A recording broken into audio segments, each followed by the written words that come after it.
Good evening. It's 6 p.m. and the special meeting of the City of Lancaster Planning Commission is in session. The invocation this evening will be offered this evening by Mr. Burke. Sure. And the pledge tonight will be Ms. Smith. Can we stand?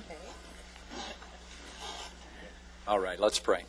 Father, how thankful we are, Lord, that you allow us to be here tonight. Lord, we pray that you'd be with us, give us wisdom, give us guidance. Be with the citizens of this community, be with the leaders of this community, and help us to do what's right and what would be within your will. Help us, Lord, to just thank you for all that you do, to praise you for the things that are accomplished. And these things we pray in Jesus' name. Amen.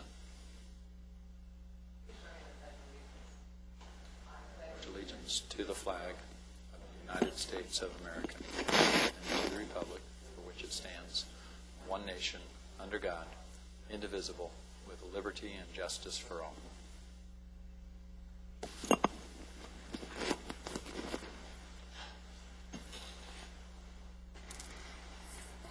Thank you. Could we have the roll call, please?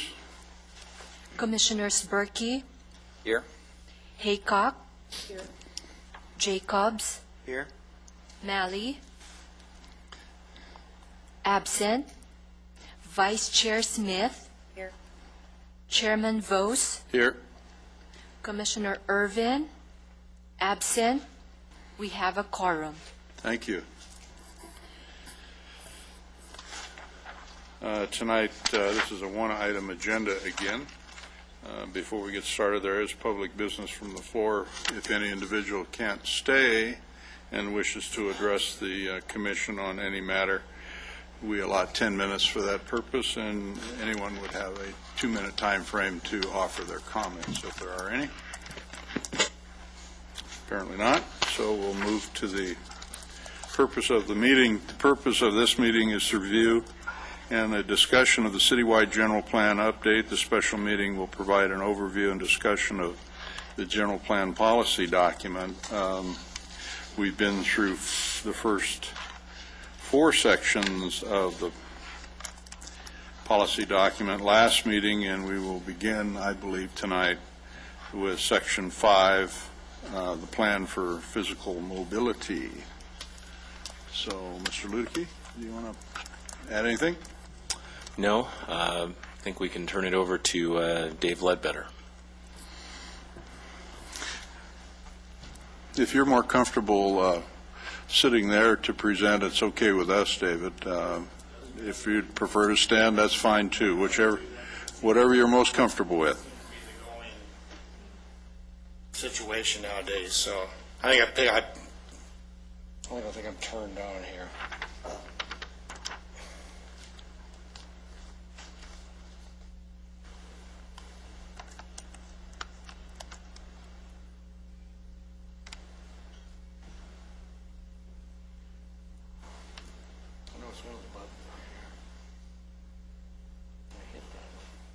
Okay. Am I picking up okay? All right. We left off at the last meeting. We're going over and discussing the policy document, the general plan, the draft policy document. We left off last time with the plan for physical mobility. Before I get into that plan, I wanted to bring to your attention a memorandum that was distributed to your attention tonight.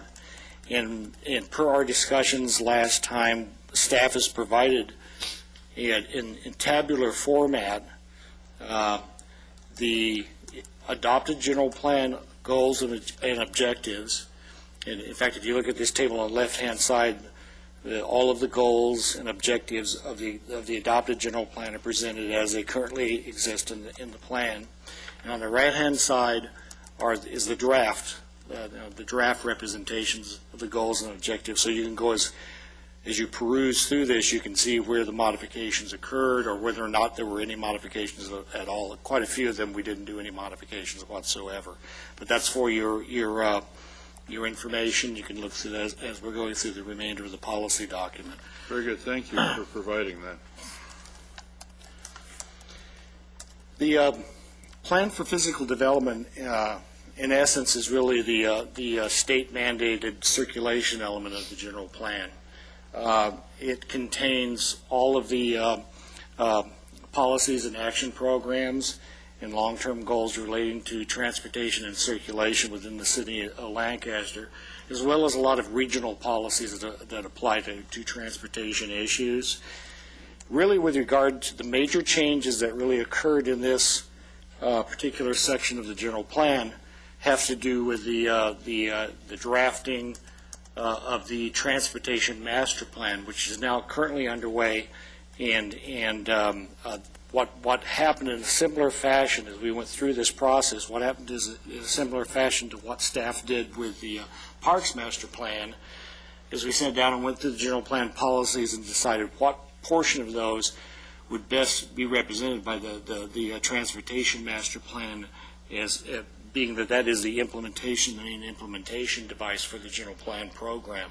So that really represented one of the major revisions to this section of the general plan program.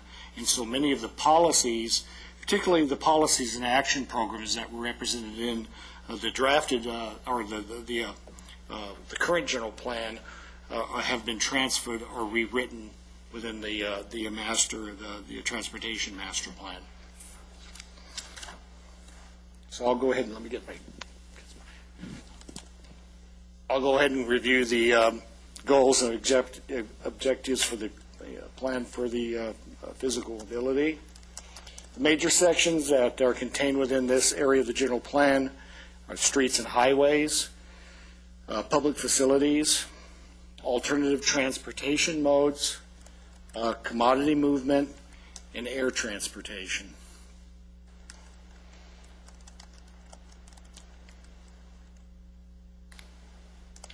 Goal 14 states a well-balanced transportation and circulation system which provides for the efficient and safe transport of goods and people within and through the city of Lancaster, and which balances concerns for mobility with the concerns for safety and the quality of the city's living environment. So that's goal number 14. And we can use the same format here if the commission so desires to ask questions as we're going through these. We're happy to entertain those. Objective 14.1, maintain a hierarchical system which balances the need for free traffic flow with economic realities such that streets are designed to handle normal traffic flows with tolerances to allow for potential short-term delays at peak hours. And this also references the master plan for those details. Objective 14.2, promote a roadway system which balances the need to move vehicles while protecting environmental, aesthetic, and quality of life issues. It's Objective 14.2. Objective 14.3, achieve a balance between the supply of parking and demand for parking, recognizing the desirability and availability of alternatives to the use of the private automobile. Objective 14.4, reduce reliance on the use of automobiles and increase average vehicle ridership, AVR, to 1.5 AVR by promoting alternatives to the use of the private automobile, including ride sharing, non-motorized transportation, bicycle, pedestrian, for our examples, and the use of public transit. Actually, I think that I'm looking at this slide, Objective 14.4. Give me just a moment here to look at that, because I think that this is not. I think this is actually the former language. Yeah, it looks like it's the former one. Yeah, what we did here really is just make it a little bit more. We generalized it, taking out the reference to 1.5 AVR. It's no longer referenced in the way that we're proposing to rewrite this. It says, reduce reliance on the use of automobiles and increase average vehicle ridership by promoting alternatives to the use of the private automobile, including ride-sharing, non-motorized transportation, bicycle, pedestrian, and the use of public transit. We moved the 1.5 AVR because I think it's an outmoded number, and that's something that I think that probably gives the city more latitude, simply putting in the term AVR, whatever that best, whatever number best suits our needs. It gives us a little bit more latitude, so that's why that was removed. Former documents references transposed is all that happened. Yeah, I don't know why when we picked it up, we just plopped in the existing language, but that's what changed in this, really. That's the only thing that really changed.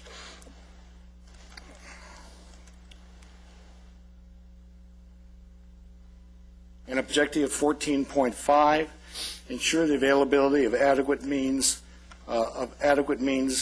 to safely move commodities within and through the city of Lancaster, including availability of truck routes, pipelines, and utility corridors in such a manner as to minimize impacts on adjacent land uses and hence Lancaster's residents' quality of life.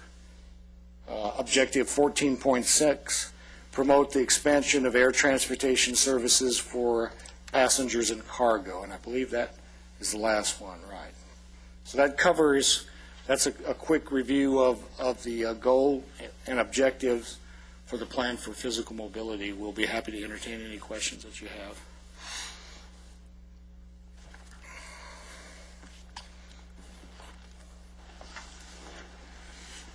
All right, it's been our practice, at least in the previous meeting, to take the public testimony, if any is offered, on each section, so now would be the time if we have any speaker cards on this section. I have a speaker's card, Mr. Chairman, but I don't know if it's specific to this section or just a more general comment. It's Dean Webb. Well, I guess I could speak a little bit to this section. I'm sorry, sir, could you say your name? Yes, my name is Dean Webb. I live at 1000 East Caperton in Lancaster.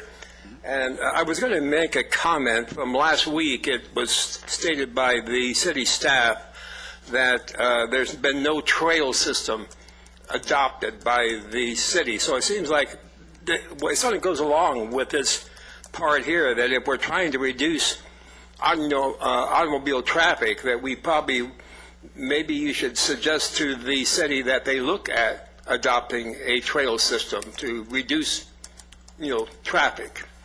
So that would be my one comment on this section. Because I think if we wait until the year 2025 for the next general plan, it's going to be too late. Thank you. All right, very good. Thank you, sir. I'd be happy to elaborate on that if you'd like me to do so. Say again? I would be happy to elaborate on that. If you wouldn't mind. When the city adopted the 1992 general plan, we added to the general plan a section that called for the adoption of a master plan of trails.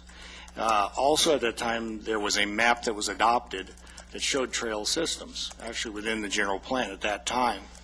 In 1997, when we revised the plan, quite a bit of the outlying area was designated or redesignated back to rural residential land uses, and so that trails map no longer applied, because it showed in the outlying areas, it showed what formerly was urban residential land and a trail system that was set up for a classification system to urban residential. So in the 97 general plan update, that map dropped out, but the requirement to adopt a master plan of trails has been retained in the general plan from that original update, and it's still there now. In fact, we did very little modifications to that. It's just that the city has never moved forward with adopting that master plan. But the objectives, policies, and action programs that would allow for the adoption of that master plan are in place within the policy document.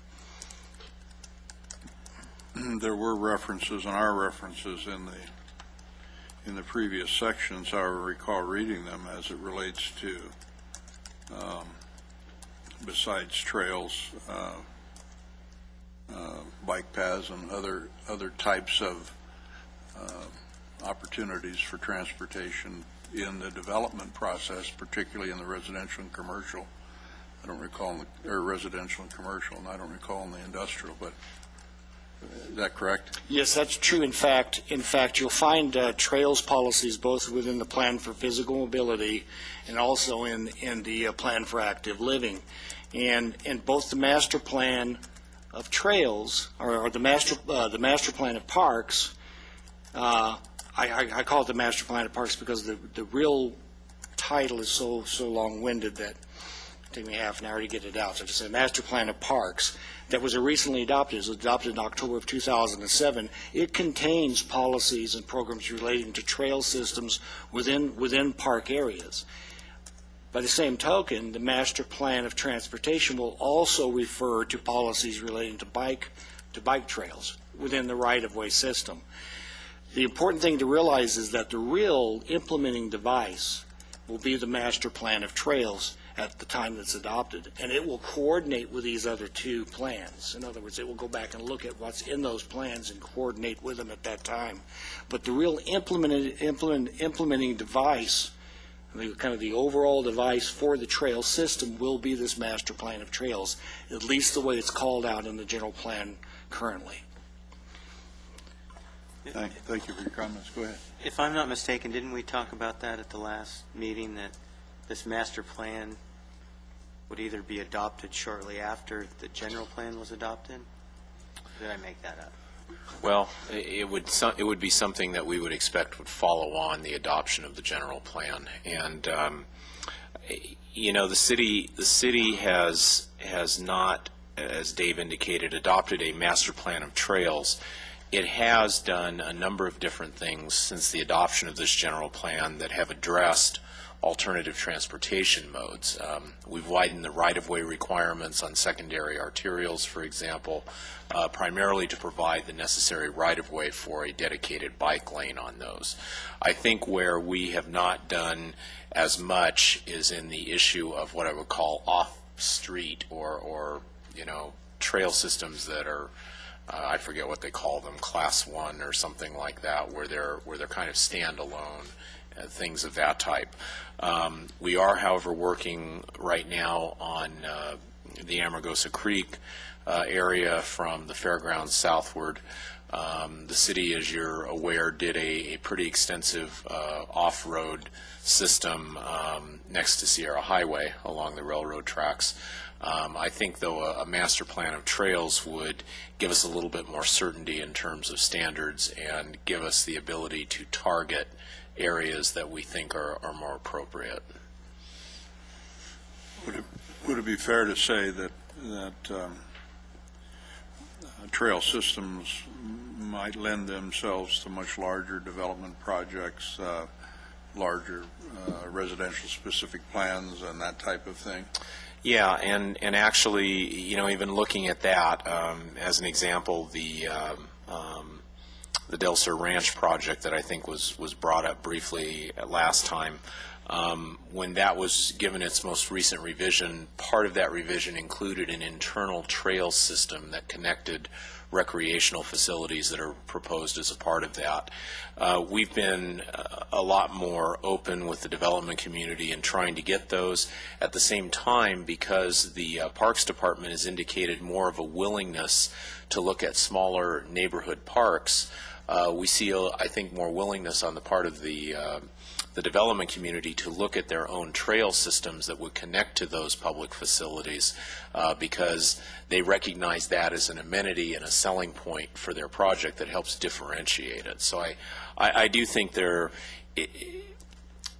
amenity of having trails and walkability and things of this type is not simply an aesthetic or a desired goal. It's something that the development community has found out that they can actually measure in terms of how much it improves the competitiveness of their project against similar projects that don't have those opportunities. So yes, I think that we will head that direction, but it's still incumbent upon us, I think, to look at what the backbone type system is going to be so that those people who are doing their own trail systems, or as the city looks to set money aside for those, we have an idea that it fits into an overall whole of some kind.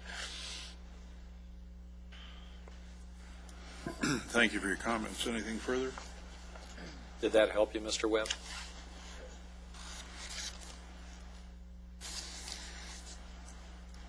All right, the next section is Section 6, Plan for Municipal Services and Facilities.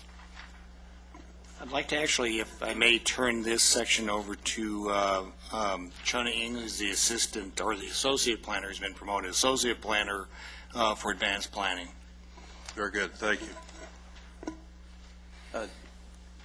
Good evening, Chairman and Commissioners. I'm going to go over with you the plan for municipal services and facilities. This plan, it covers the provision of infrastructure and services, which includes water, sewage treatment, and solid waste management. The plan also covers policies and standards for the rationale and cost-efficient provision and extension of public services to support plan development and protected natural resources. The major sections of the plan for municipal services and facilities include levels of service, water facilities, flood control and drainage, wastewater facilities, solid waste management, and the coordination of development and public services. There's one goal for this plan, and the goal states a full range of municipal services and facilities at desired levels for urban and rural areas as appropriate.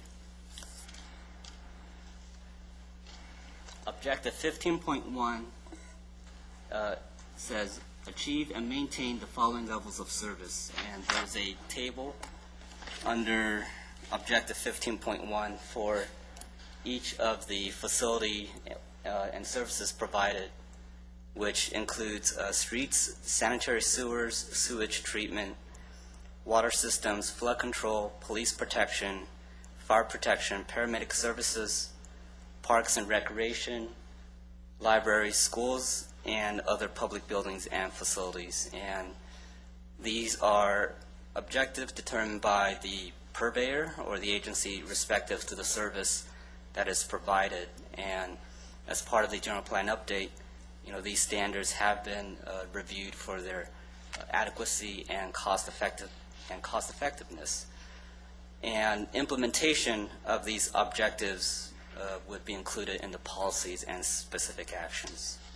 John, just wanted to interject one comment here. On first of all, in the handout that we gave you, if you at the very back of that is actually a table, another table, this handout here, that shows the modifications that are being proposed under the draft as compared to the existing document.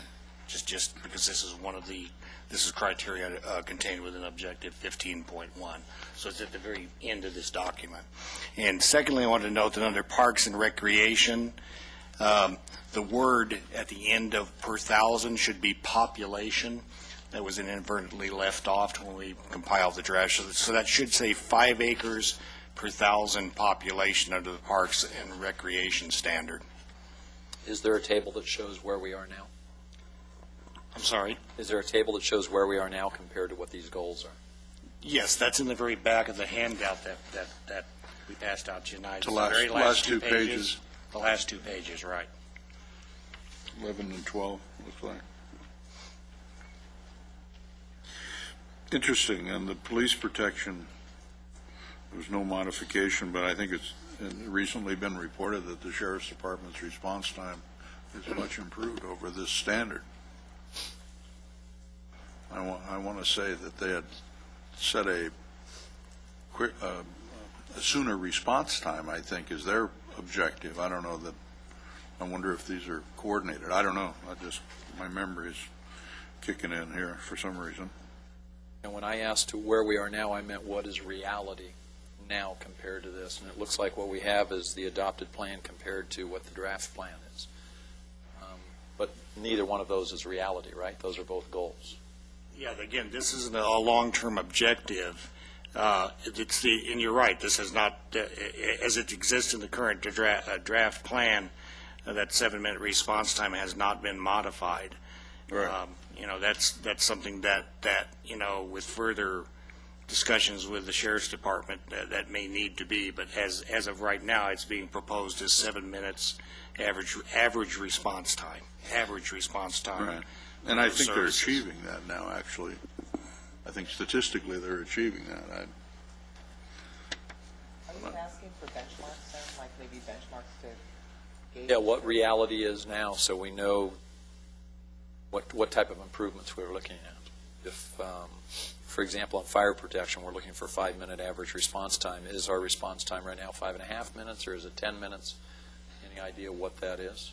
Well, again, according to the Los Angeles representatives from the Los Angeles County Fire Department, that is their response. It's an average time. So I don't know. I mean, it's composed of thousands and thousands and thousands of calls that vary, but the average they're telling us is these time frames that they're listing within this within Objective 15.1, this table. Okay, so what we're looking at right here looks like performance objectives or goals, right? Right. Okay. Absolutely. And do we have a benchmark? Do we have something that tells us where we are now? What Oh, I reality see. is? I don't have other information other than what I have on the table tonight. I don't know what that actual benchmark would be if they have it. I imagine there must be some benchmark. I think what Mr. Berkey's asking for is maybe someone could check into it and just see what the level of service is currently as it relates to the general plan. I mean, it would seem kind of odd if we were, for instance, if the level of achievement was much lower or much higher. I wonder why we would adopt a general plan that would be, for instance, a higher number than was currently being achieved, for instance. Okay, right. Yeah, So- we can definitely check. I mean, if it's, you set the objectives, but is there a system, whereas, I've got such a loud voice anyhow, but if you establish these objectives, where is it that you actually do the evaluation of the objectives? I mean, at what point? And maybe I'm going kind of off to left field, but I'm just wondering if you do establish objectives in a document, where is the evaluation of that objective? Well, in this particular case, if there's any criteria, it would be contained within the LA County Fire Department. In other words, these are responses that are coming from those agencies, as being in those time frames. Now, we can go back and investigate and see if that and indeed, if a benchmark other than this has been attained. But these are what we're receiving from those agencies as their response times for, and I think that is, at least with respect to fire protection, is what their current average response times are. So it's for really these measures. being evaluated by the agency, really. Right. We kind of set the objective in this document, and then it's evaluated by the agency. The Okay. agency performs the service. I remember last week we talked about Parks and Rec, and we mentioned that the 5 acres per 1,000 of population, we're nowhere close to that right now, correct? Right. In fact, that's a case where we were at one time, and that's a standard that the city establishes. At 2 or 3 years ago, we were at 3 acres per 1,000. And we did attain that, and then we upped that attainment to 5 acres per 1,000. Yeah, it's interesting, the comment I think that Mr. Ludicky previously made about the Park and Recreation Department of the city being willing to accept pocket parks or smaller park venues as opposed to the regional or sub-regional facilities, and that's a change. So that'll allow you then to better reach that objective, I would think. Right. Very good. There are 2 more objectives for this plan. All right. Objective 15.2, minimize the negative impacts of solid waste disposal using a variety of methods, including mitigating the disposal of waste from outside the Antelope Valley. Objective 15.3, ensure the coordination of development activity with the provision of public services and facilities in order to eliminate gaps in service provision, provide economical public services, and achieve the equitable sharing of cost of such facilities and services. And that's no change from the previous one, right? On 15.2, right now, I'm assuming from that statement that we are taking care of disposal of waste from outside the Antelope Valley. Is that correct?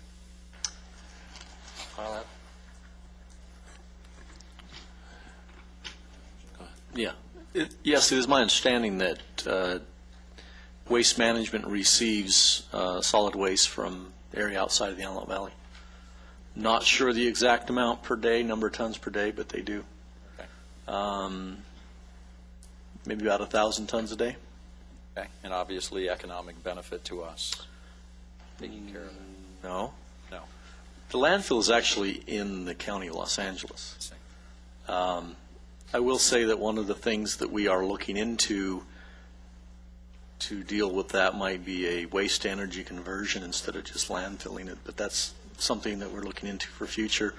Don't know that it has bearing on this particular objective, but we do, or I should say, Waste Management accepts waste from outside of the valley. Okay, anything further from anyone? That concludes the plan for municipal services and facilities.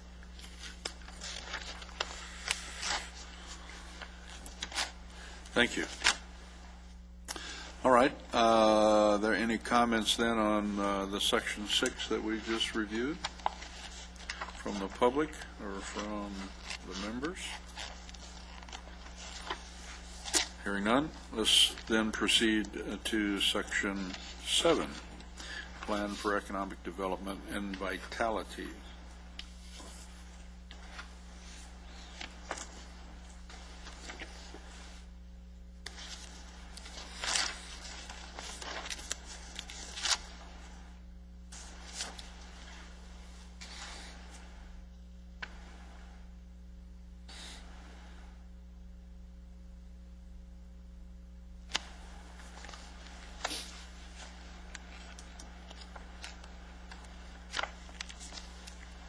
Yes, the Plan for Economic Development and Vitality is actually one of the optional elements that the city chose to add to the general plan back with the 1992 revision. And, obviously, the city considered this a very important issue to address, even though it wasn't required entirely to be addressed under the state guidelines, because economic vitality and, of course, economic diversification for the city is a very, very important long-term goal. And it is a long-term goal because, we're at this point, we're looking at somewhere in the neighborhood of 32% of our workforce commuting somewhere down below to work on a daily basis. And long-term, if you look at some of the assumptions that were made under the general plan, that jobs housing balance will continue to be. So that imbalance between jobs and housing, the lack of jobs, it's a housing-rich area, and the lack of jobs in this area will continue to be a long-term situation for the city. So this diversification of the economy, bringing jobs locally to the Antelope Valley is really a long-term goal for us. But it doesn't mean that there shouldn't be sound policies and programs in place that strives towards achieving that economic diversity. And that's what this plan really does. That's the purpose of the Plan for Economic Development and Vitality. There are three major revisions to this particular section of the general plan this time around that are being proposed. First of all, recently the redevelopment agency adopted the redevelopment economic strategic plan that sets out policies and programs that further direct the goal of diversifying the economy and bringing local employment within the city. And so the first section of that, and let me go through first and real quickly get my gizmo here. Go through the major sections: creation and retention of local employment, provision of municipal revenue generating land uses, the role of downtown Lancaster in the future of the city, establishment of Lancaster as a center for regional activities, and then financing public services and facilities for new development. But the area of the plan that I'm talking about where this has occurred, this change that brings in the strategic plan, the economic strategic plan, is under the first subsection, creation and retention of local employment. And if you look at the structure of the document, you'll see that each of the major policies are set off by one of these major pillars, strategic pillars within that plan. And then the programs that follow support that, the implementation of that major strategy. So that's really the fundamental change that occurred in that section of this particular plan, the Plan for Economic Development and Vitality. So I'll go ahead and go through the goal. Goal 16 says to promote economic self-sufficiency in a fiscally solvent and financially stable community. Supporting objectives for that goal, Objective 16.1, implement the 4 pillars of the Lancaster Economic Development Redevelopment Strategic Plan in order to achieve a more vibrant, energetic, and prosperous Lancaster. Objective 16.2, promote programs that stress the retention and expansion of existing businesses within the city and for the recruitment of new businesses to Lancaster. Objective 16.3, maintain development patterns and growth which contribute rather than detract from the net fiscal gains of the city. Objective 16.4, and let me just stop here just a second, because this is the second area of the plan for economic development and vitality that underwent some major changes. And the reason it did is because it focuses on the downtown and the revitalization efforts that are underway in the downtown area. So we went back with the adoption of the two plan, originally with the adoption of the Transit Village overlay in that area, and then the adoption and what is now being implemented, the North Downtown Transit Village plan, and then just the recent adoption of the specific plan for the downtown revitalization effort, really required that we went back and fundamentally looked at revising this area of the document. And so that's what this really reflects. If you look at the objectives and the policies at this level of the document, you'll see the change that occurred. So Objective 16.4 says promote the revitalization of downtown Lancaster as an urban center of the Antelope Valley, creating a mix of cultural, recreational, social, economic, and residential activities. Objective 16.5, promote a sense of community by establishing Lancaster as the regional center for recreational, cultural, entertainment, and educational facilities. Some change occurred here. Primarily, this is the introduction this is the area of the document that contains policies relating to bringing in things like we've seen happen. This has actually been in the document in one form or another going back to 1992. And some of the things that have occurred of this nature are like the soccer complex and the stadium and those types of efforts that came about after the adoption of the 1992 general plan. Also, this promotion of eventually wanting to bring a 4-year university into the city, very important. Don't have a clear idea when that will be. It'll occur when powers that are above me determine when that is going to occur, but it is in the general plan, not only here, but in several other sections that supported this idea of bringing in some type of 4-year university within the city. Objective 16.6, ensure that new development pays for all infrastructure, public facilities, and differential service costs associated with new development. This is the third area of this particular plan that underwent some restructuring.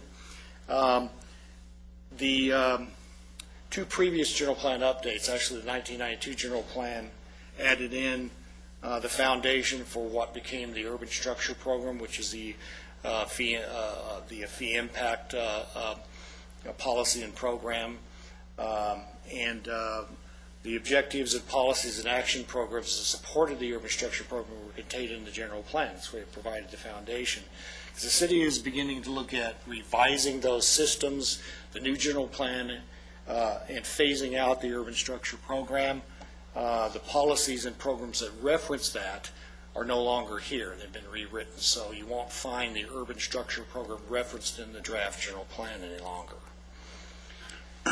It would lead one to conclude, however, that by this 16.6, the adoption of that as a general plan policy, that whatever methodology then is studied and implemented as a fee-generating. Right. There's something that will be replace the urban structure program that's being, that is being. Is any of that underway yet, or just right. anticipating adoption of the plan? Right. So the policy has been rewritten in a more general framework, but they no longer reference the urban structure program. And I noticed that from the previous document, the matrix you so kindly shared with us, it talked about the downtown municipal government center objective, and I don't see that in any of the new ones. So is it just assumed that that's an element that's included? I think there are still references. I'd have to go back and look to providing municipal services within the downtown Maybe framework. some of the subsections, but because it is an important concept, and definitely want to continue to do those types of things. It's just that the direction for downtown has changed somewhat over the last 10 years, and so a lot of the new policies and programs that you see relate to providing the revitalization efforts that are going on down there, and creating. And Brian can speak in more detail to the downtown plan because he worked intimately on that plan. But really creating what I think is the litmus test for these mixed-use type of developments that two of the three alternatives that we'll be discussing in the near future really advocate. I see. Thank you. But it does not. No, I don't think it doesn't do away with promoting expansion or the location of new government facilities and public facilities in the downtown area. Certainly not. Well, this municipal complex is tending to have itself boxed in, so I was with with the surrounding land uses. So if that's, I don't know if anybody's looking at that, but as a community of this size continues to grow, and if the 2030 population gets to that 260,000 level, it's likely that municipal floor space would be sorely pressed at this current level. Yeah, I think probably as we looked through this and remembering back now some 11 years, actually probably 12 years when we thought through the general plan last. I think at that time, if you look at the previous objective 16.5, I think everyone really thought that there wasn't much role for retail in downtown, and what they saw was, hey, it'll do well with offices or financial type services. Government, certainly, and the city, in response to that, was actively seeking the library relocation, the sheriff's station relocation into the downtown area, and a cultural center. It's museum, art gallery, and LPAC. I think the change that's come is that the city has begun to recognize the important element of residential as a component in the downtown revitalization. And of course, with that comes more opportunity for retail, restaurant, those types of uses that you might not otherwise get if they only had to survive on an office, lunchtime, daytime population, or the kind of the spotty nighttime draw of some of the cultural. So I do think there's been a shift in the city's thinking about how we're looking at the best way to revitalize downtown. And it's not that the previous one was necessarily a bad one, it's just that I think it's become a lot more full in terms of how we're looking at approaching it now. So the changes in the objectives reflect that. Now, since I haven't read every subsection and specific action, I would just suggest that it might be important, if it's not in here, to clearly identify an objective to set aside sufficient land for future expansion of the municipal services somewhere, if the intent is to stay here and serve the public at this venue.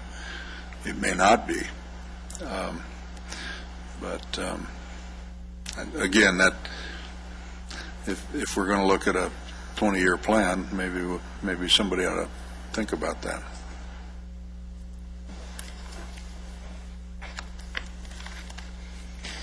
Okay, that Anyway. concludes the presentation on the Plan for Economic Development and Vitality. Okay, and I will ask for public comments then, if there are any, or comments from the members. Anyone? Apparently not. All right then. If we all agree, shall we proceed? All right. Plan for Physical Development, which is Section 8.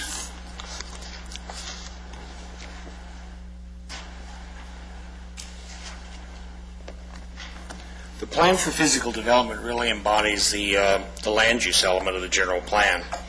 And it also contains other optional components, but essentially that's what this is. The Plan for Physical Development is the state-mandated land use element of the general plan, one of the 7 mandated elements.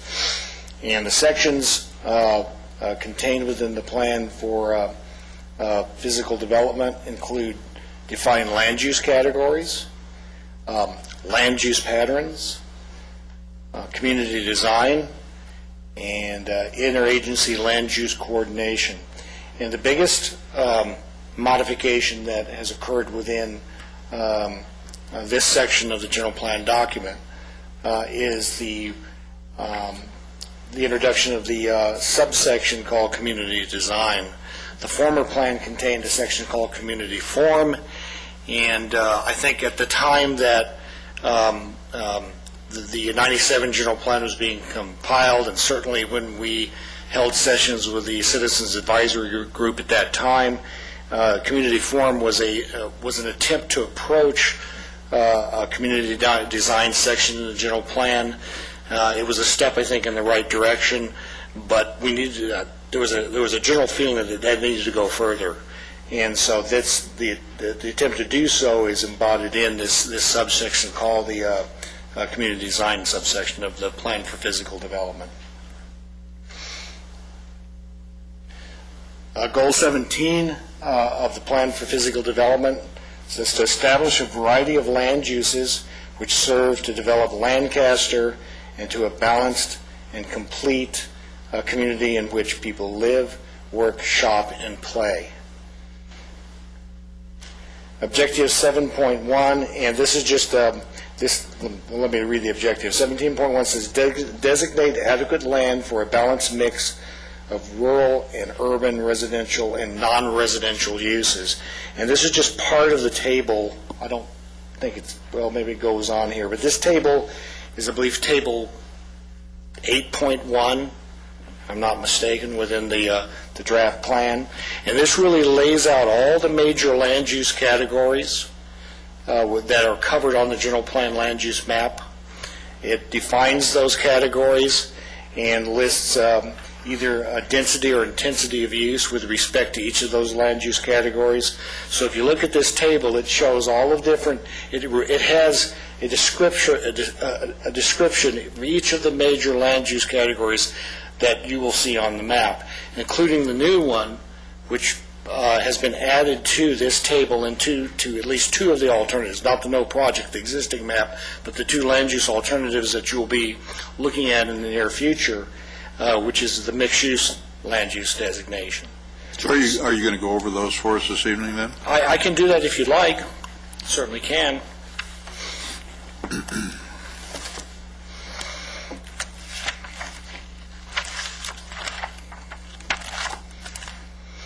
And this is Table 8.1, and it's contained on page 8.7 of the draft policy document.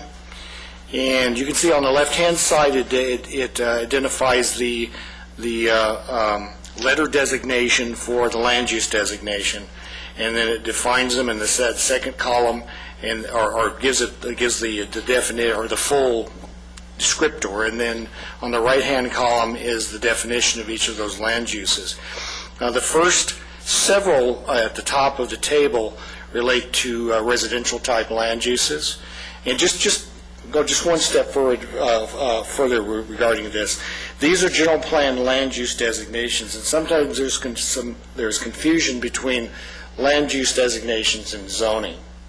These are really the general plan land use designations that you'll see on the map. There may be one or more zonings under each of these major categories. For instance, like non-urban residential contains rural residential 2.5 acre, residential 1 acre, and half acre, SRR, semi-rural residential. Urban residential contains R7,000, R10,000, R15,000. So that's the difference between the general plan designation, the land use map, and the subordinate zonings that fall under each of those land use categories. So at the beginning of the table, we have non-urban residential, NU, and the density range for that particular land use category is 1 unit per 2.5 acres. That's 1 dwelling unit per 2.5 acres. Urban residential, there's a range. It actually ranges from, like I said, the half-acre lot all the way up to 2.5-acre lots. That's the range under this land use category. Urban residential, UR, density ranges from 2.1 to 6.5 dwelling units per acre. And then the next category down contains the multiple family residential designations of MR1, which is medium density residential, a density range of 6.6 to 15 dwelling units per acre, and then MR2, a high density residential, and the density ranges from 15.1 to 30 units per dwelling units per acre. And then the next category is commercial, which contains commercial and office professional. Commercial includes a broad spectrum of uses, including regional, community, neighborhood, and highway-oriented commercial uses with floor area ratios ranging from 0.5 to 1.0. And office professional includes office and professional uses and supporting commercial uses with maximum floor area ratios of 0.75. And light industrial, and then employment is the next major category. It includes light industrial and heavy industrial.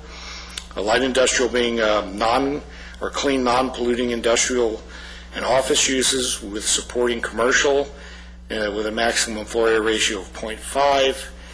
And then high density, or HI, is heavy industrial, includes a range of uses.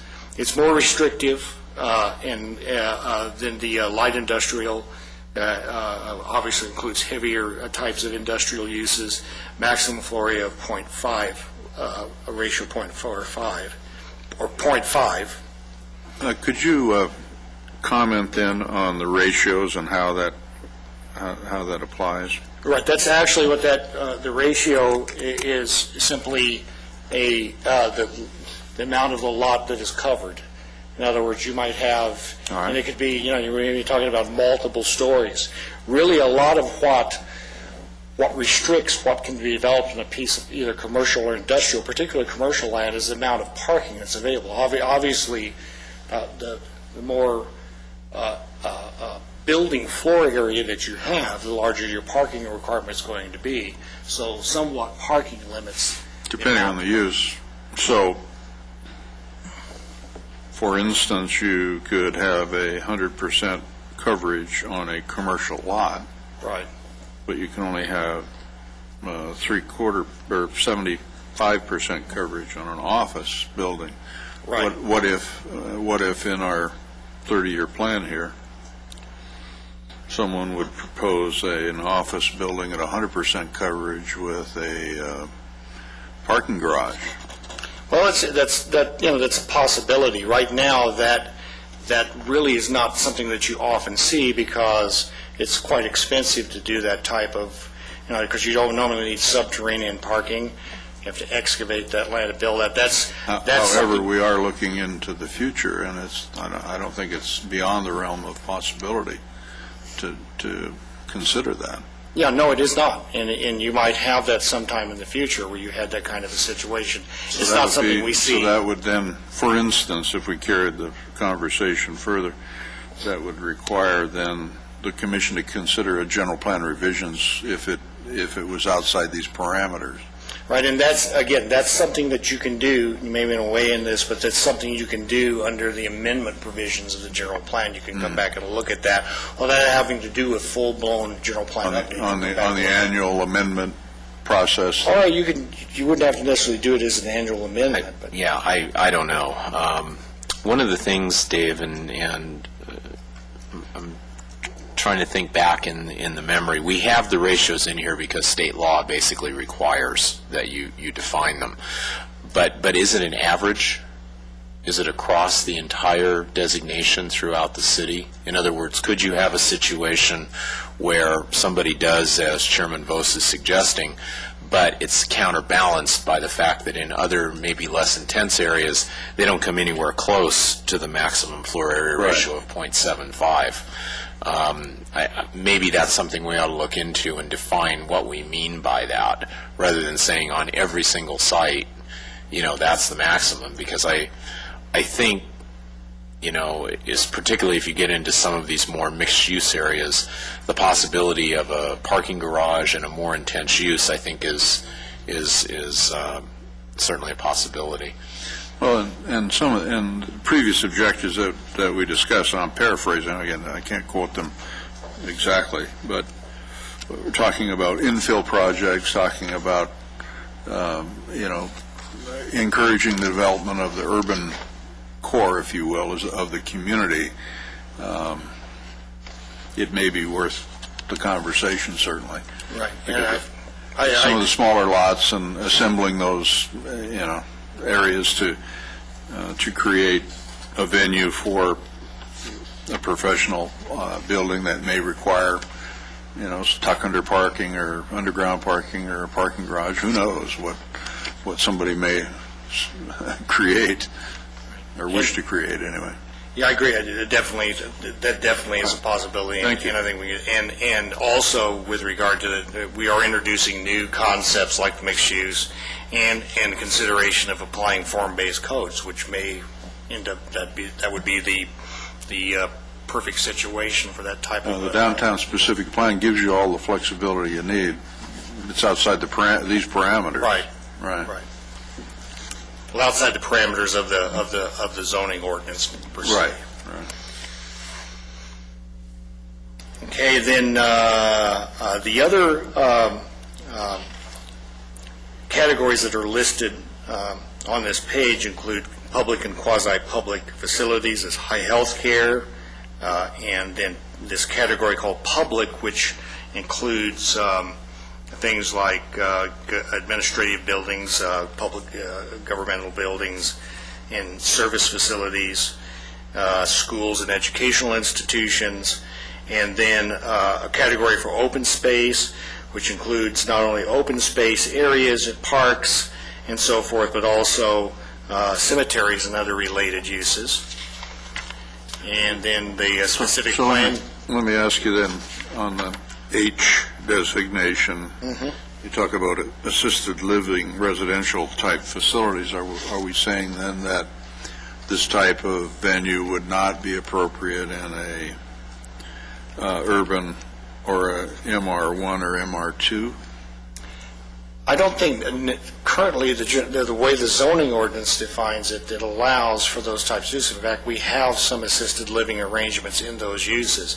I think this is more in line with a hospital-related use. If you have a a hospital complex. I understand, but it specifically calls out assisted living residential facilities, and it seems that the industry is moving more towards a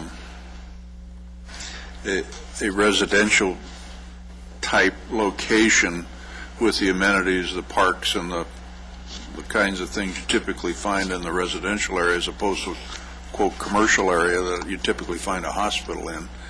I don't know. I mean, it doesn't affect me because I'm very young, but some of the older people might want to be concerned about this in the community as the community grows. And that's a good point. I don't think it's the intent. Where all, some of us may end up living someday.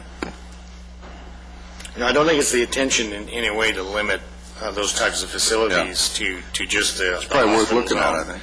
But and the other thing about that too is that we're having new definitions come along all the time.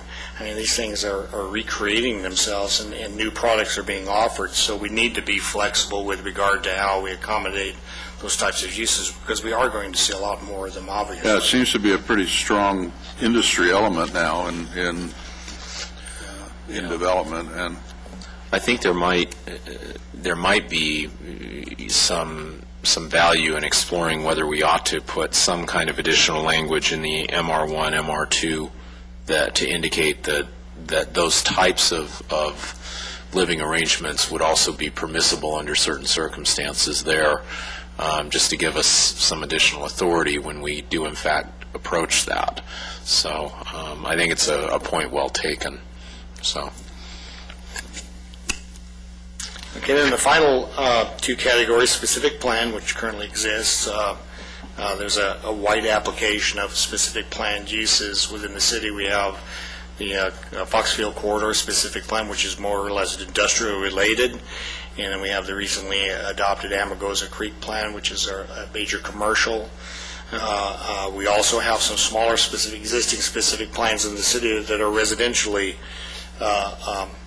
structured, so a wide array of applications with regard to specific plan. And probably in the future, if the city does go forward with the mixed-use designation, adopting the mixed-use designation, some application of specific plan concepts to those areas also. The last land use category, mixed use, I'm just going to go through and read the definitions as staff is proposing for the mixed-use land use designation. The letter designation being MU. That's the best we can come up with. MU. The mixed-use land use category combines retail, services, and office uses with higher density residential uses in the same building or on the same site with residential potentially located above commercial activities. Mixed-use development typically functions as a center of activity for the surrounding area and emphasizes integrated design and strong pedestrian transit connections. Areas considered for mixed-use development will typically require development under the guidance of a specific plan, as I mentioned. Unit density and floor area ratios may vary depending on the purpose and design, but the average density and floor area ratio would be as follows.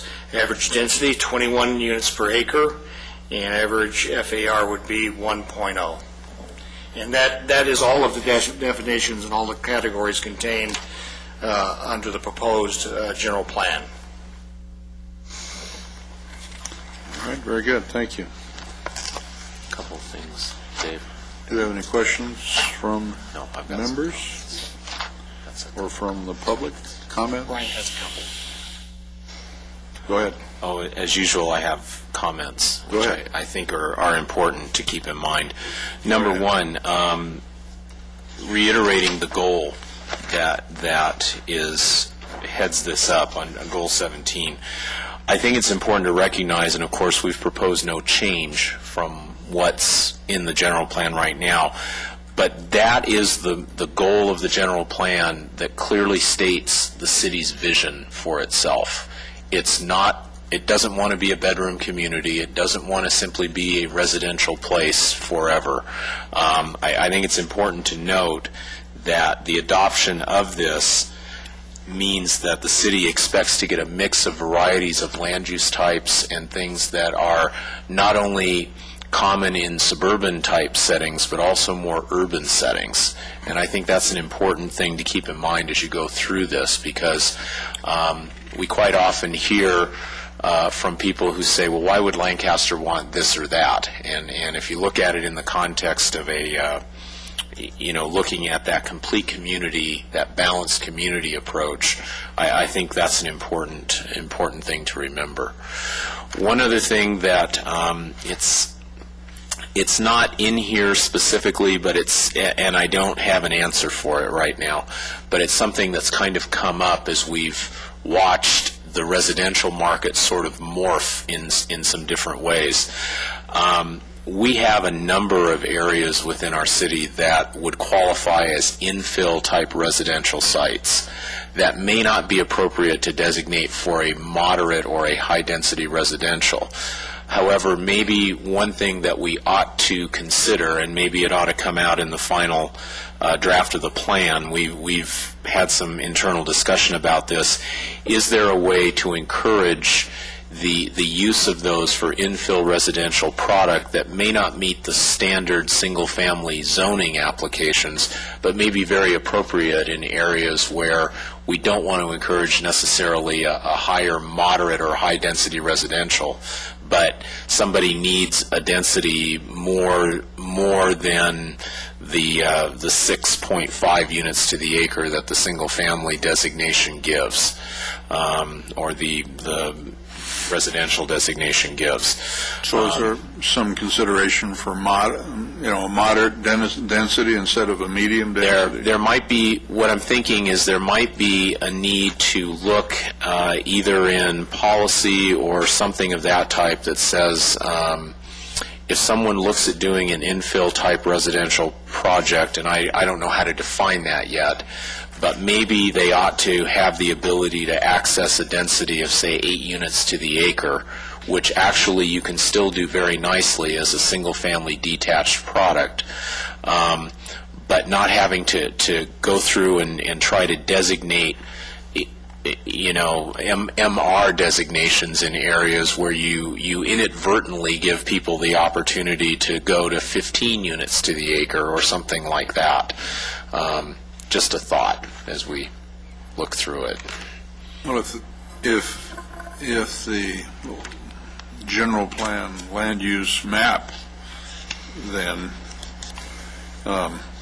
isn't clearly identified per parcel, I mean, it must be to give landowners as well as the city decision makers the opportunity to make the proper decisions relative to that. So I mean, we're really going to have to fine tune this thing if that's where you think you may want to go. I mean, I don't disagree with what you're saying personally.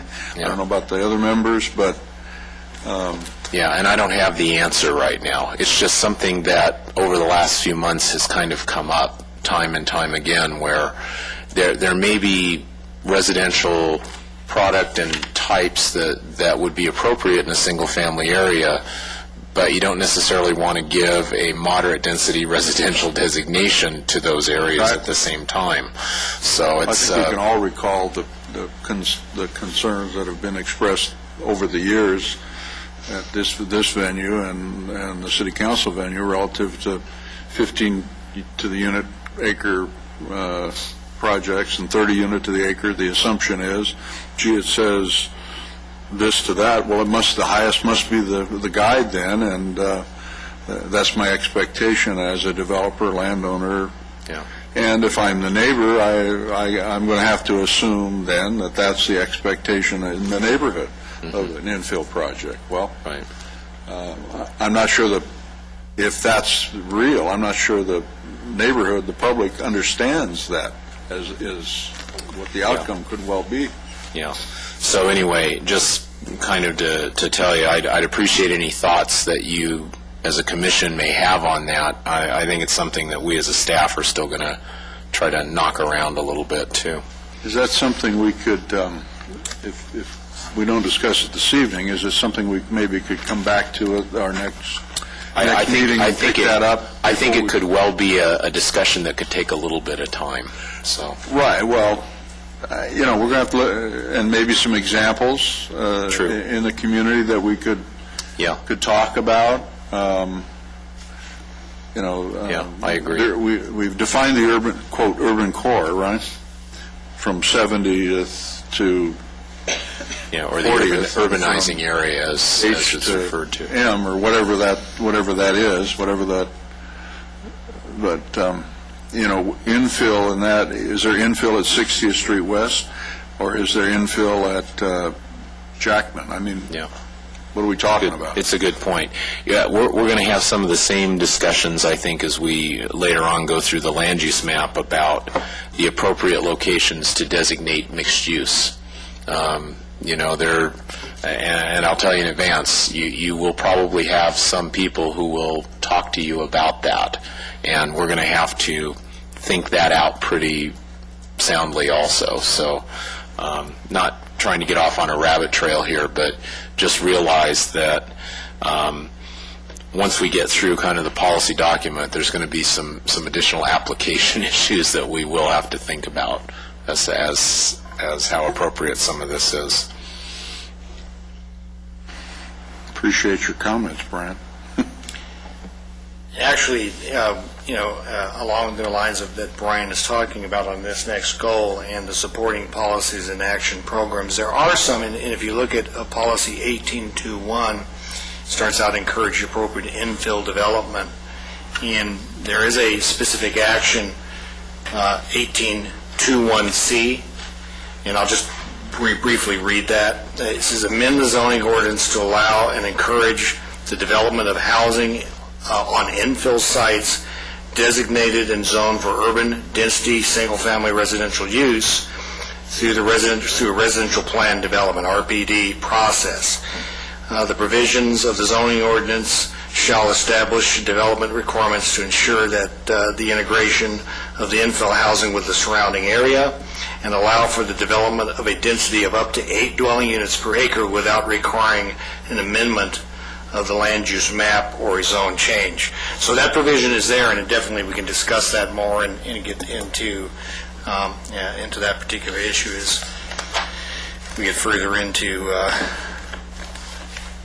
discussions on the general plan. Let me go ahead with the policies. Goal 18. To manage the development by planning the location and intensity of urban and rural uses to create a comprehensive structure. Objective 18.1, prevent future discordant land uses and, where possible, reconcile existing discordant land uses by establishing appropriate interface among conflicting uses and functions. Objective 18.2, encourage the location of new urban growth so that the provision of services to new development is not a burden on existing residents. Objective 18.3, establish... Interesting word, not a burden.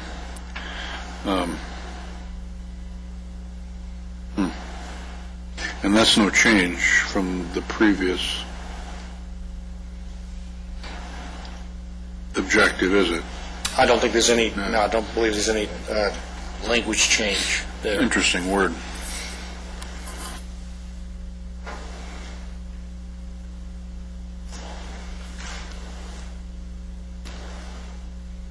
Objective 18.3, establish and maintain city boundaries which are logical in terms of service capabilities, social and economic interdependencies.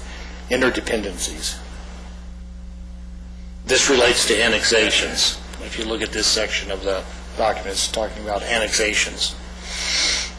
Goal 19. That was the general plan policy when the Del Sur project came forward?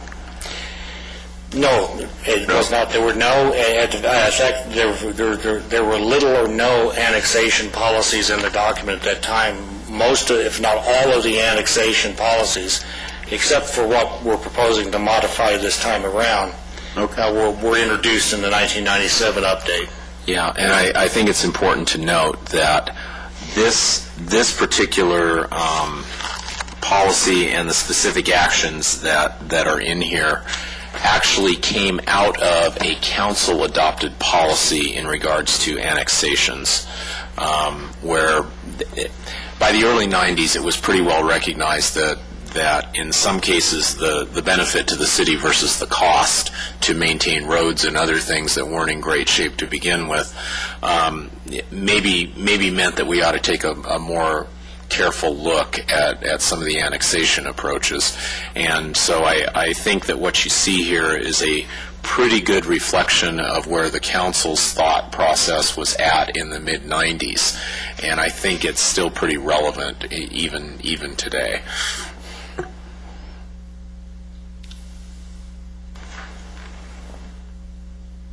Questions? Any questions on that objective? Goal 19, to achieve an attractive and unique image for the community by creating a sustainable, cohesive, enduring built environment. This is the section I was talking about earlier, which pretty much was completely revamped with regard to community design. So the goal and the supporting objective and policies and action programs are all pretty much new. They're being introduced with this general plan update. Objective 19.1, promote the long-term image and livability of Lancaster as a unique community with a strong sense of place through the development and application of comprehensive community design guidelines. This particular objective is calling for, now this one thing I wanted to clarify here is that this section of the community design subsection of the general plan does not establish community design guidelines. It simply calls for the adoption of them and sets some basic parameters. But it does not, with the adoption of the general plan, we don't have comprehensive community design guidelines. Those will come later. This is simply calling for the adoption in a very similar fashion as it calls for the adoption of several master plans, strategic plans, and so forth. So, again, this one, Objective 19.1, promote the long-term image and livability of Lancaster as a unique community with a strong sense of place. This goes right back to the vision priority and this desire to create a sense of place, an image for Lancaster. Has a direct connection with the branding campaign that went on in the city over the last couple of years. Strong sense of place through the development and application of comprehensive community design guidelines. Objective 19.2, integrate new development with established land use patterns through quality infill and enhance overall community form and create a vibrant sense of place. Objective 19.3, improve the city's visual identity by utilizing design standards that instill a sense of pride and well-being in the community. And then finally, the last goal within the Plan for Physical Development, Goal 20, says to promote a regional perspective in land use decisions affecting the residents of Lancaster. Objective 20.1, coordinate planning efforts and development decisions between Lancaster, Palmdale, Los Angeles County, Kern County, San Bernardino County, including county unincorporated areas, regional, state, federal agencies, and representative town councils. Sort of like the city did here just a few days ago with the proposed electric generating plant in another jurisdiction. Yeah, something along that line. But really what this is relating to is that aspect of regional comprehensiveness that we talked about during the first meeting, or last meeting in fact, about having to address regional comprehensive and coordinating planning efforts with other agencies, successful or otherwise. It's part and parcel of the general plan to do that. And not just with your neighboring jurisdictions, but with regional agencies like Caltrans and SCAG and these other big agencies that directly affect our land use and our decision-making by the regional policies that they implement. So this is really what this section is dealing with. And that concludes the presentation for the plan for physical development. I want to include here, before we take any comments from the public, just at the end of the document, just to mention briefly, there is a general plan index that's set up by policy and action program, so you can look for subject, it's the subject index, and you can go back and find policies and action programs on pretty much every topic that's covered in here using that index. Then finally, the very last table in the document, and notice it's missing its title, but this is the index to state mandated issues. And what this really is it compares along the top all of the individual plans that are contained within the Lancaster General Plan, and then shows how those, which policies coordinate with the state guidelines with respect to the state mandated issues. So that's just another reference tool within the document. And that completes staff's review of the general plan policy document. We'll be happy to answer any questions you may have. Thank you, Mr. Ledbetter. Appreciate your work on this, and your staff as well. So, do we have speaker cards, additional speaker cards, or? I have no other cards, Mr. Chairman. Other than the gentleman that spoke previously, did you wish to add anything, sir? I'd like to just make one more question. You certainly may. Yes, my name is Dean Webb, and I spoke before. I'd just like to ask maybe the city to elaborate more on what the land use will be for open space. Now, I'm thinking about how nice the prime desert woodlands is, and I consider that open space. A long time ago, I went to a city council meeting where they were thinking about 5 or 6, prime desert woodlands, open space land, and I was wondering if they're considering anything on the east side. Well, again, the open space,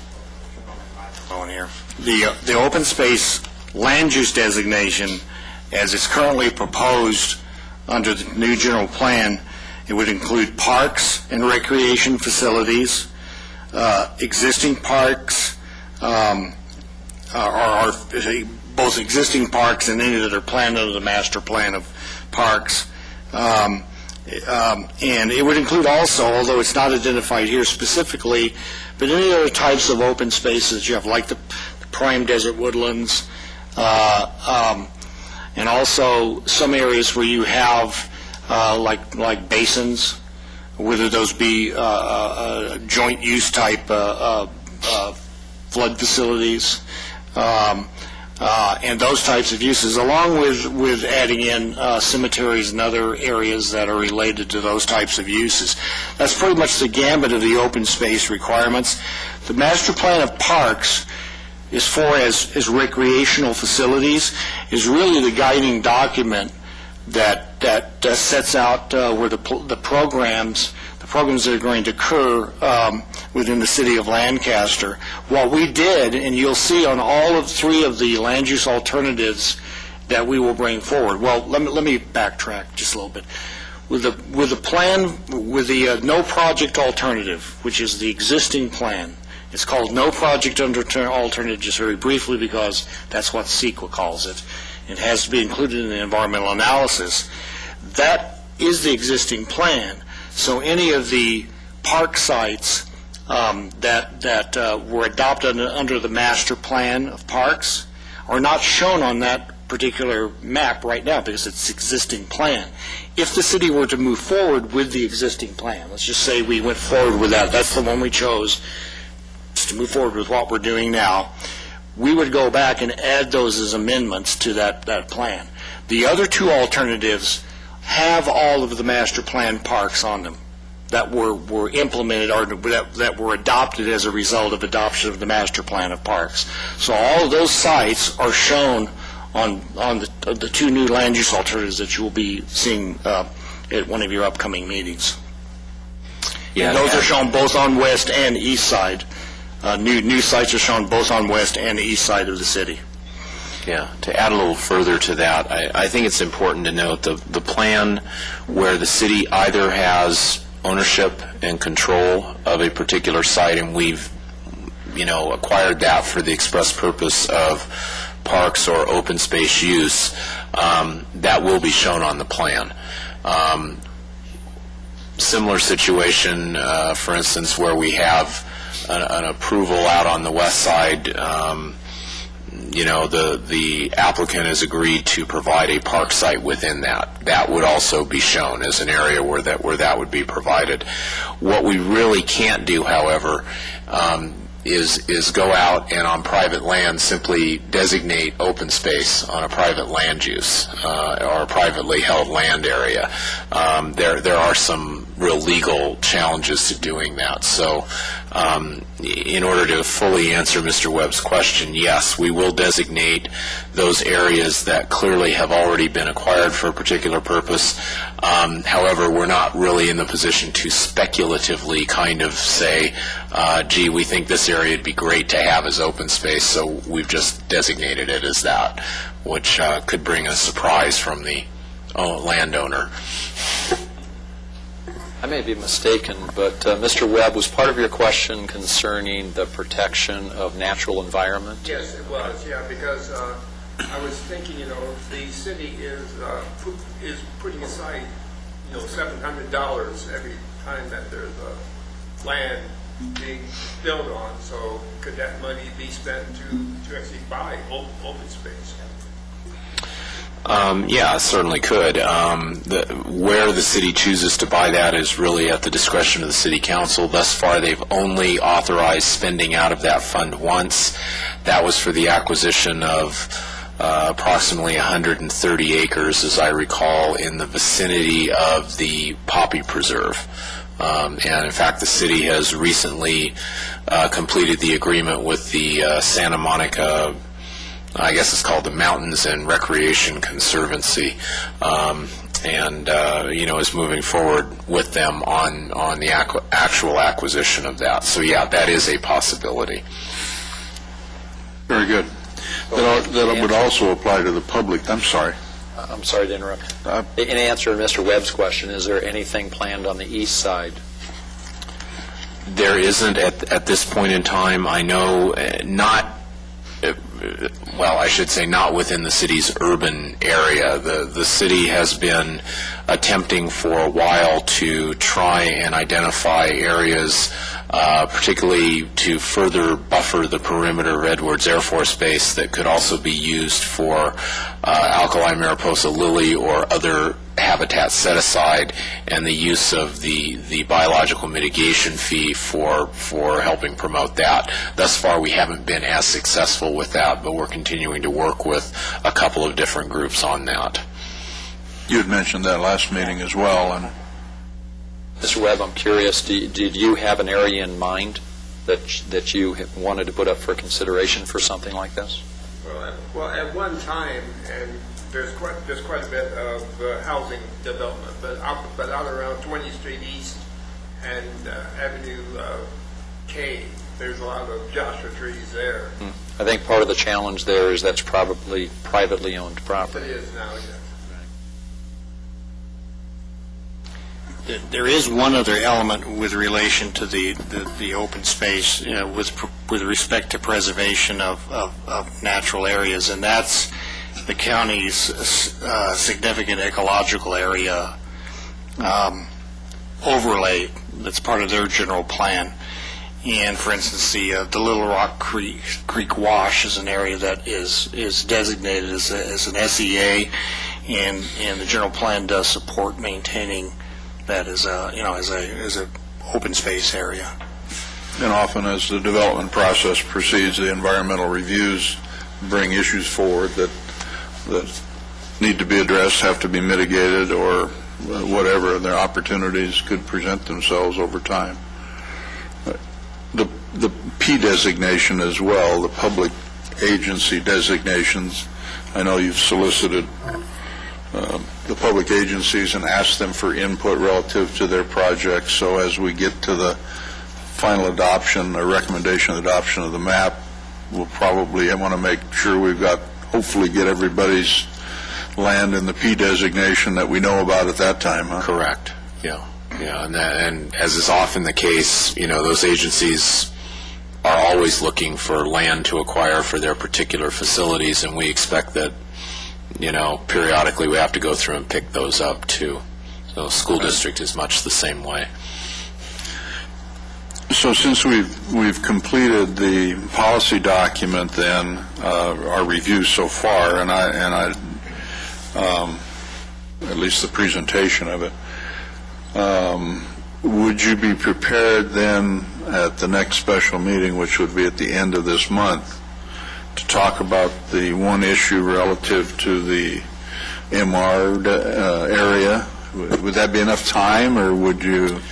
I think that we could probably, it would speak specifically to the specific action that Mr. Ledbetter referenced, 18.2.1C. I think there may actually be a number of things that we still need to talk about in a broad sense, because the policy, the goals and policies that are set up here and the objectives do and will have an effect as we go through evaluations of land use designations and undoubtedly requests that you're going to hear from members of the public, property owners, developers. So I think there may be a couple of things that we probably need to talk about. One of them I've alluded to, which is the mixed use situation. I fully expect that you're going to get those kinds of requests, and there may be places where that's appropriate and places where it's not. But I think it involves a little more discussion in the broad context of where we think that may go or how we want to use that designation. So you would see our next special meeting then covering those issues then? I think that would be a good time to do it. Plus, I would really encourage as a commission, particularly, I would go back and look through it at the Plan for Physical Mobility also, but if you haven't had a chance to really look at the Plan for Physical Mobility, the Plan for Economic Vitality, and the Plan for Physical Development, and looked all the way down at the specific action level, I think it might be worthwhile doing that, especially if you have only the opportunity to do one. I would do it in the Physical Development, Plan for Physical Development, because there is a lot of very critical information that is down below these objectives and goals, because they all sound great, but I think it's important that you look at those specific actions to understand how the application of that actually would be done if the wording is the way it's shown here. Am I making sense? No, I think you are. Okay. Brian, I'm sorry, I couldn't write fast enough. You said physical mobility, physical development, and what was the third? Economic vitality, is that the other one? Because I'll tell you, the other ones, Plan for Active Living and other things, those really do, the city does pay attention to those, but I will tell you that a lot of times what you're dealing with, you're looking at how do people get around, what benefit is development to the city in terms of its economic benefit, and is that headed in the direction that we want? And how is the city going to use its land? How is it going to regulate the use of its land? Those are really key elements of the general plan that especially you as a commission are going to deal with on a project-by-project basis as they come before you.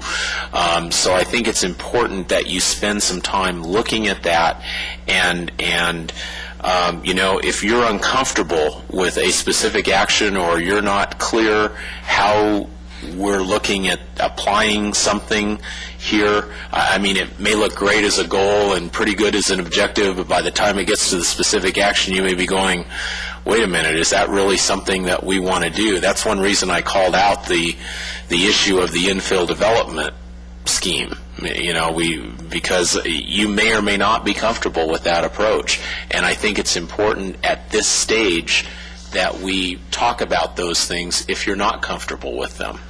And you've got 3 weeks to kind of decide what you're not comfortable with. Could be dangerous. That's true, but you know, I believe in full disclosure. Absolutely, no question. And it may be appropriate to look at some examples of previously approved projects, not to criticize them, but to compare them to these subsections and just get an idea of do they conform, for instance, right, to what the policy says and the implementation, if you will. I think there's a very valid point in doing that. We may even have to go back to some that are from out of the archives a little bit, but I still think it would be important for you to look at them and say, gee, is this really what we'd like to see? Is it something where the whole concept really is bad, or was it just not carried out well in this particular instance? Mm-hmm. You know, I don't want to get you too much into the detail, but I think you have to be aware of a little bit of it so that we know, hey, you know, is the general direction that we're headed the right way or not? So. But at the commission level, the approval process is very broad brush typically. Yes. And the staff's implementation of the specific policies and guidelines are the detail. Yeah. However,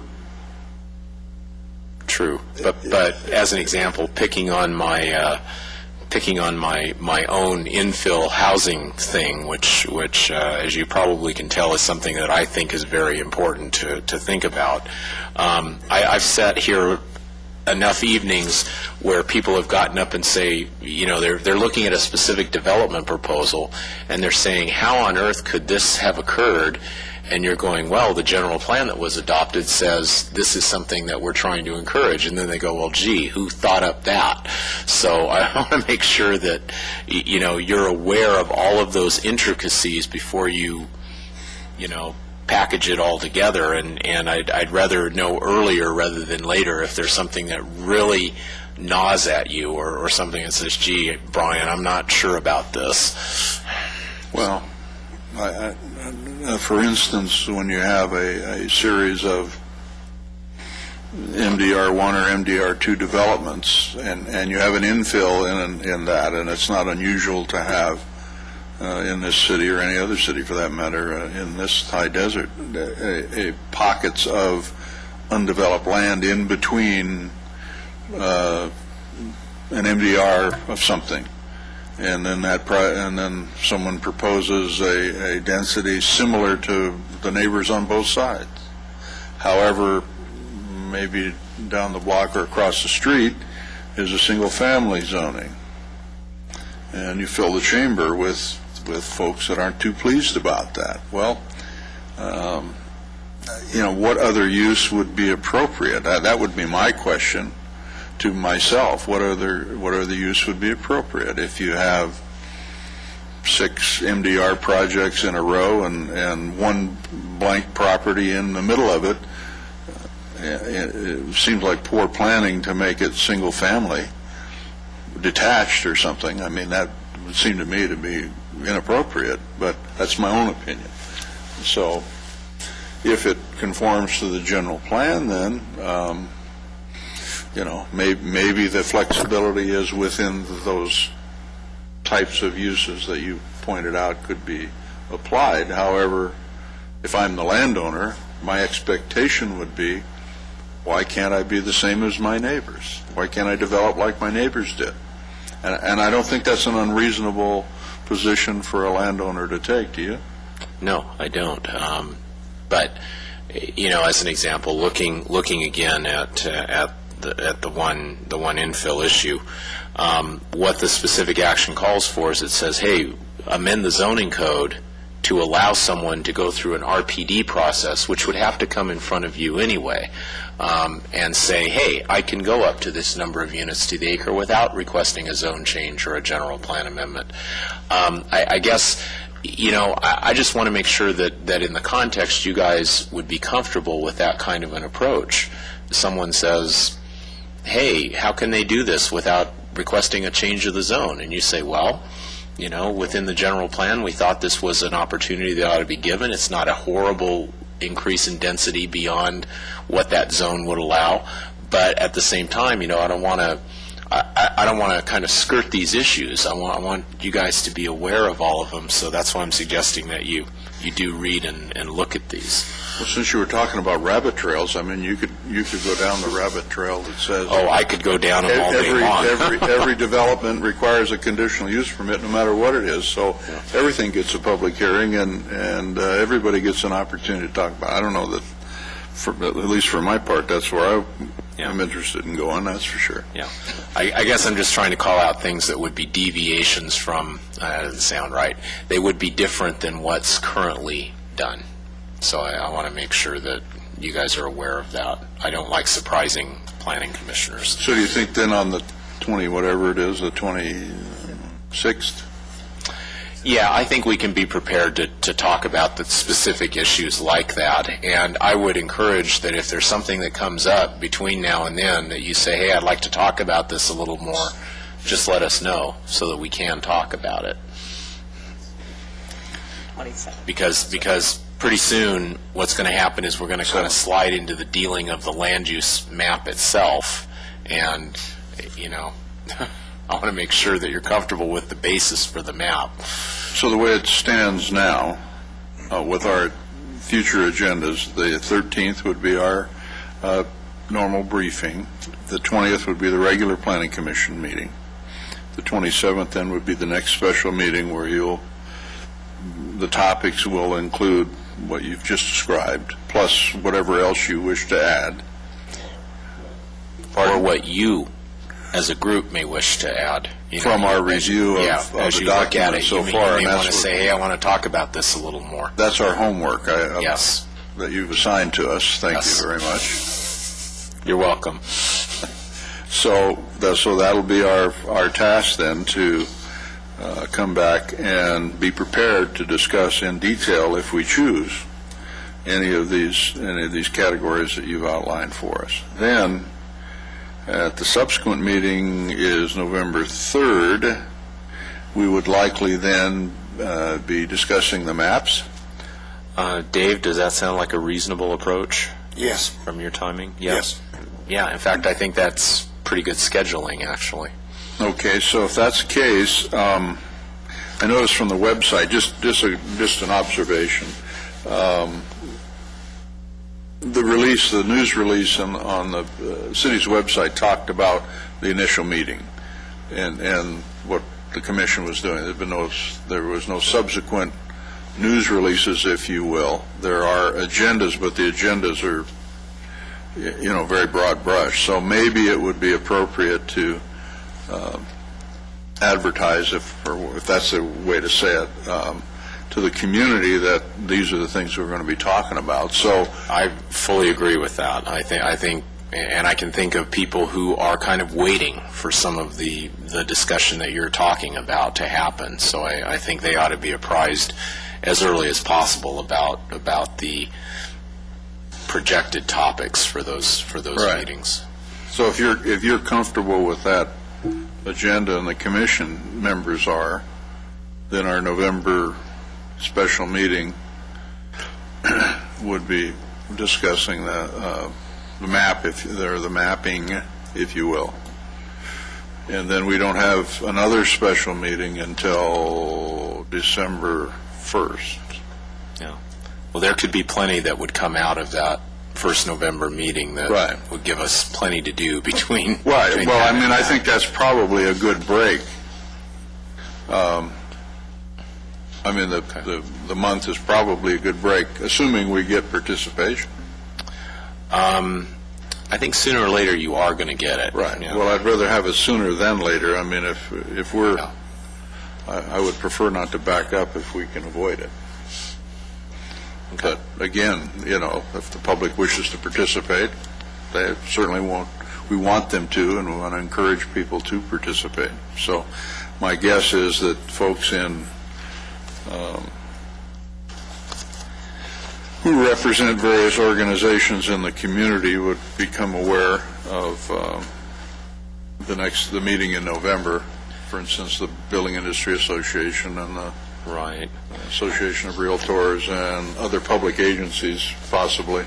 Yeah, I also have periodic meetings with certain of those groups, and I think it's incumbent on me to also make them aware, at those meetings and say, hey, this looks like when we're intending to talk about this subject. So Very good. Could you utilize the marketing person too for a press release so the public would be aware? Yes. Yeah, in fact, we did that specifically when we started this process. I think it would be a key thing to do now, and to do it early enough so that they're aware, and can plan their time. Right. All right, very good. Anything further from the members? We've had the opportunity for the public to comment. However, this would be the appropriate time for any individual the opportunity to comment on the general plan or any other topic that's appropriate for the commission, if anyone cares to. I don't believe we have anyone. All right. Any other announcements from the director? No, other than a little bit off the subject, but at your October meeting, and you can start to think about this, we do have to talk about dates for the regular January and February Planning Commission meetings because they conflict with holidays. I'm sorry?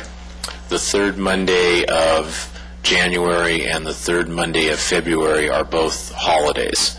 So what we'll do is they're recognized holidays for the city. Right. So it's going to be incumbent on you as the commission to shift those days, and we'll we should talk about that probably at the regular October meeting. Would there be a conflict for the next day? Would that be like a city council meeting? We'll take a look at those and have that information for you, so you have your options. And I imagine, I don't know if it depends on the member schedule, but I mean, it looks like Mondays have been set aside for us for quite for a few months here. So for a long time. Yeah, and that's fine. I think everybody's up for it. Okay, but yeah, let us look at that. I don't know sitting here offhand if there's conflicts or there's not. So February 16th and January, whatever it is, 19th are both holidays. Both holidays.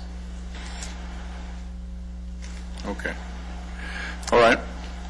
Anything from the commission before? What exactly did we define as what we're going to cover on the 27th? The categories that you wrote down. Okay. Physical mobility, economic development, and physical development. Right. Okay. And then any further detail?